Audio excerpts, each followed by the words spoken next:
રાજ્યભરમાં ભારે વરસાદની આગાહી વચ્ચે તાપી જિલ્લામાં પણ સવારથી જ ધોધમાર વરસાદ વરસી રહ્યો છે। સતત વરસાદને કારણે જિલ્લાના અનેક વિસ્તારોમાં જનજીવન પ્રભાવિત બન્યું છે। મળતી માહિતી મુજબ તાપી જિલ્લાના અંદાજે 72 જેટલા રસ્તાઓ બંધ રહ્યા છે। ડાંગ જિલ્લાને અડીને આવેલા સોનગઢ તાલુકાના અંતિમ ગામ કપડબંધ ખાતે પણ કોઝવે પર પાણી ફરી વળતા રસ્તો બંધ થઈ ગયો છે, જેના કારણે કપડબંધ ગામને નિશાણ ફળિયા સાથે જોડતો માર્ગ બંધ રહેતા સ્થાનિકોને ભારે હાલાકીનો સામનો કરવો પડી રહ્યો છે। આ ઉપરાંત નજીકના મોટા તારપાડા ગામના ઉપલા ફળિયા તરફ જતો લો લેવલ કોઝવે પણ દર વર્ષની જેમ આ વર્ષે પણ પાણીમાં ગરકાવ થઈ ગયો છે।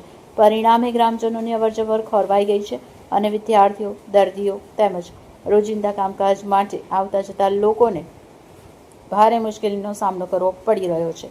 સ્થાનિકોના જણાવ્યા મુજબ દર ચોમાસામાં આ બંને સ્થળોએ એકસરખી સ્થિતિ સર્જાય છે, તેથી ગ્રામજનોએ તંત્ર સમક્ષ માંગ કરી છે કે કપડબંધ અને મોટા તારપાડા ગામના લો લેવલ કોઝવેને ઊંચા બનાવી કાયમી ઉકેલ લાવવામાં આવે, જેથી ચોમાસા દરમિયાન પણ સુરક્ષિત અને સરળ અવરજવર શક્ય બને અને દર વર્ષે સર્જાતી મુશ્કેલીઓમાંથી લોકોને રાહત મળે। રિપોર્ટર વિકાસ પાટીલ, બુલેટ 26 ગુજરાત ન્યૂઝ, તાપી।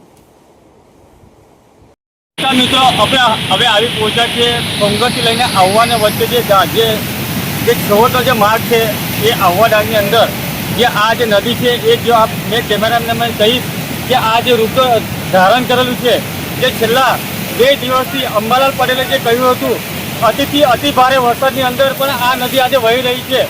હું બુલેટ 26ના માધ્યમથી આપણે કહીશ અહીંયા જે પણ કોઈ પ્રવાસી આવે છે એ પોતાનો જીવનો જોખમને નાખીને અહીં અંદર ઉતરશે નહીં, કારણ કે આ જે નદી છે એનું પોતાનું યુદ્ધ જે છે એને ધારણ કરી લીધેલું છે।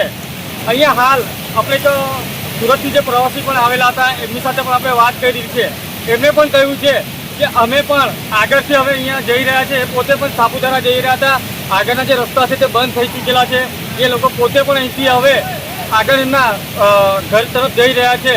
તો હું અમારી ચેનલના માધ્યમથી આપણે કહીશ કે હમણાં 2 દિવસ તમે પોતે ચાલો, ઘરની બહાર નીકળશો નહીં, કારણ કે જે અંબાલાલ પટેલે જે આગાહી કરેલી છે એ ખરેખર સાબિત થઈ રહી છે। હું કેમેરામેનને કહીશ કે આ જે નદી છે એ મેં બતાવી છે કે આ જે પાણી છે આ કેટલું રૂપ ધારણ કરી ચૂક્યું છે। હું વિકાસ પાટીલ, બુલેટ 26, તાપી। મારું નામ જયરામ પરેશભાઈ છે। ક્યાંથી આવ્યા છો આપ? સુરતથી।